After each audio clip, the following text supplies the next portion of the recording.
Ndabasuhuje. Tugarutse ku biri kubera muri Nyiragongo hafi ya Goma ndetse na Katari. Muracyari kumwe nanjye Exode Edmo Exo. Byacitse ahitwa za Mutaho, Kajoga na Gaharawe. Aho ngaho niho hari kubera imirwano ikaze ikakaye, noneho M23 mu isura nshya byakaze. Abakoloneli barimo Justin uzi nka Kanovo uba nyine akorera ahitwa Gaharawe, niho ibindiro bye ubundi biri ni hari gukorera muri Gaharawe. Uyu nyine n'abakoloneli bifatanyije hamwe, bihurije hamwe, ariko bazwiho gushimuta abaturage bakabagirira nabi. Abangaba bakorera ahitwa muri Kibati. Uyu koloneli Justin rero abafatanyije n'uwitwa koloneli Gahima, bafatanya nyine mu migambi mibisha, baba bari bashimuta abaturage b'inzirakarengane bo muri Kongo. Abo bombi babiri baba bafatanyije n'uwitwa n'umukoloneli bahaye agasino kitwa Mbona. Abo bose bakorera mu gace kitwa Gaharawe, Gahariya nyine muri Kongo. Abizi tuba turi kubaha amakuru ya update abera muri Kongo nyirizina. Aba nibo bashirwa mu majwi y'uko nyine bazengereje abaturage bari muri kara gace ka Nyiragongo, nyine ni mu kibaya cyaho cya Nyiragongo. Nibo bazengereje abaturage cyane nyine kubashimuta bakajya kubakorera ibya furame. Abakoloneli batatu harimo Mbona, harimo Justin hamwe n'uwitwa Gahima. Hari Justin, hari Gahima na Mbona. Nabo bakoloneli batatu bose bari gushirwa mu majwi cyane, nyine bari gukanga abaturage bariya muri Kongo.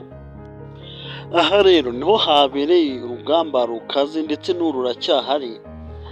Icyo bita M23 nyine nabo barwanyi bundi bari mu gice cya Wazalendo, ariko bivugwa ko abo bakoloneli baturuka muri FARDC na FDLR. Ubwo rero ku munsi w'ejo habereye imirwano nyine yatanye, ariko imaze iminsi ihabera, ariko ejo byari byambikanye icyitwa agashoka, icyitwa umuhoro, icyitwa iki.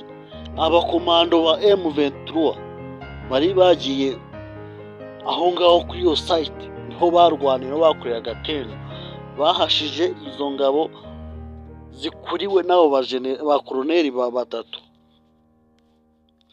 Aya makuru turaje tuyarambure fresh neza. Aha niho hari habereye icyo bita komba nyine urugamba rwa hatari. Aho muri ako gace ka Gaharawe hari umuntu wamamagaye, twavuganye amakuru ambwira ko hari ikintu bise intumbi z'abantu, nyine ni imirambo y'abantu bishwe n'abakomando ba M23. Bakoreshaga udushoka, ibintu by'ibyuma, ibintu ngo ku mugeri wa danje. Mbese ntago isasu cyitwa isasu ntago cyakoreshejwe cyane, ahubwo hakoreshejwe intwaro gakondo. Amakuru nakuruye kuri radari zanjye, nyine M23 strategy ibari gukoresha, basa naho bafashe abo ba Wazalendo hamwe na FDLR, basa naho babaciye inyuma, babaca icyo bita mu mugani w'ikinyarwanda wavuze ngo guca ruhinganyuma, babashyira hagati.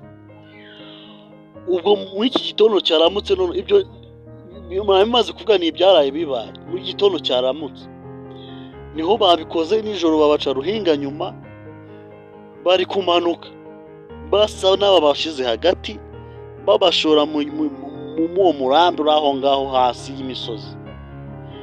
basa n'abari kuberekeza ubundi bari kugana mu mujyi wa Goma. Mbese ni nkaho n'ubundi abarabasa uburyo strategy bakoresheje M23 irasa naho iri bubasange, baturutse inyuma Wazalendo na FDLR barohereza bari kubarasa, hanyuma bagwe no mu kindi gico cya M23 kiri guturuka mu mujyi wa Goma. Ubundi niko byitezwe, niko umuntu ari kubona biragenda tu. Hari komba ya hatari hariya muri mirambi ya Gaharawe nyine niho barwaniye ebane nk'abasirikare ba Wazalendo, Umwazalendo na FDLR barwanye bari kujya mu ngo z'abantu. Urebye intumbi ngo ziri mu ngo z'abantu ziri hara nyine muri nsisiro za Gaharawe ebane ni nyinshi byatari.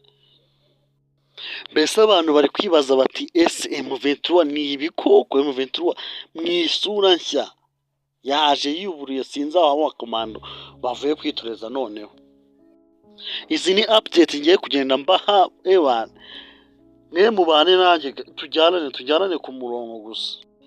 Naho andi makuru ikatari aho ari kubera ibiganiro biri guhuza leta ya Kinshasa ndetse na M23. Dore uko byifashe, bageze muri Katari aho ni M23 nyine n'abahagarariye leta ya Congo, ubwo bari mu biganiro. Ariko AFC M23 iyo yavuze ngo ibyiri gusaba nyine leta ya Congo na n'ubu ntibarabyemeranyaho hagati ya leta ndetse n'uramutwe wa AFC M23 irakomeza ikavuga ngo twebwe twahagaritse urugamba nk'uko byari byemejwe, twabisezeranye mu masezerano tugira ngo dukurikize ibiganiro. Hanyuma yo guhagarika urugamba ubwo nyine ubundi byaturutse hari Warikare, niho bari bageze barahagaritse bavuyeyo ku bushake. Baruhagaritse nibwo igisirikare cya Congo cyaje kiri kurwana, cyo nticyashatse guhagarika intambara iri ishamiranyije nyine umutwe wa M23 n'igisirikare cya Congo. AFC M23 yo irasaba ibintu. Ikintu cya mbere irimo gusaba ni iki? Ingingo ya mbere ngo ni itangazo ryemewe n'amategeko rivuye kuri Perezida Tshisekedi, nyine perezida wa Congo, rigaragaza ubushake bw'amahoro, bwo gutanga amahoro nyine hagati y'impande zombi, biciye mu biganiro bitaziguye zo ku mpande zombi. Gusa ingingo ya kabiri ngo hari ugusesa umwanzuro cyangwa se amasezerano yabaye, ni gusesa umwanzuro w'inteko nshingamategeko yabaye kuwa 8 Ugushyingo 2022, ndetse n'izindi ngamba zose zafashwe zigamije kubangamira iriya huriro rya AFC M23. Ingingo ya gatatu hari ugusiba mu buryo bwa burundu guhagarika ibihano by'urupfu ndetse no gukuraho impapuro zo kubata muri yombi ndetse no guhagarika ingendo zabo zifite ishingiro. Mbese n'ibyo ngibyo bikubiye mu byo ihuriro Alliance Fleuve AFC M23 isaba, yo ubwayo ishikiye gusaba, niyo iri gushaka gusaba, ndetse no gushirirwaho amafaranga cyangwa se ikiguzi ku muntu uzafata abo bayobozi bakuru ba AFC M23. Bya bihano y'amatangazo ba Kongo yasohoye bati tubashiriye amafaranga miliyoni 5 z'idolari. Ingingo nyinshi harimo guhagarika ivangura rishingiye ku moko ndetse n'ururimi bavuga. Mbese ni ibintu byinshi nyine AFC irahurira Alliance Fleuve Congo AFC M23 iri